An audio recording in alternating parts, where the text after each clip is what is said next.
ఏమైంది బిడ్డ, ఎందుకు ఏడుస్తున్నావు? ఏమైందమ్మా? నువ్వు అది చిన్న బాబు మన ఇంటి కూడా బోనం ఎత్తుకుంటాండి. ఊరిలో నన్ను వద్దని విడబట్టి నూకేసింది. బాధపడదు బిడ్డ, నేను ఉన్నా కదా చిన్న బాబు, ఎందుకు ఏడుస్తున్నావు?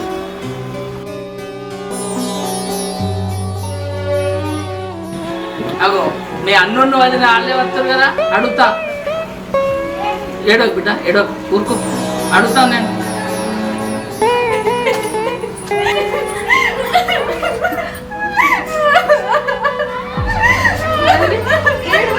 ఎందుకు ఏడుస్తున్నావు?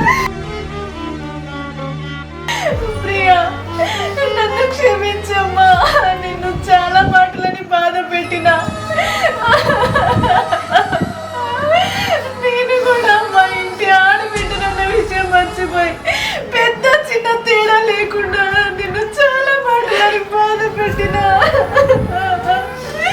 నన్ను క్షమించమ్మా. నేను సరిదిద్దుకోలేని తప్పు చేసిన.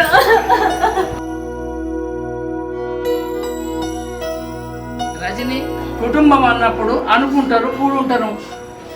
ఈ మాత్రం దానికే కాళ్ళ మీద పడతావా అమ్మ? అనుకుంటారు, కూడుంటారు కుటుంబం అంటే. వదిని, ఇంకంతగానో ఎందుకు బాధపడుతున్నావు? వదినంటే తల్లి తర్వాత తల్లి లాంటిది. నువ్వు కాకపోతే నన్ను ఎవరంటారు చెప్పు? అయినా నువ్వు అన్న మాటలు నేను ఎప్పుడూ మర్చిపోయినా.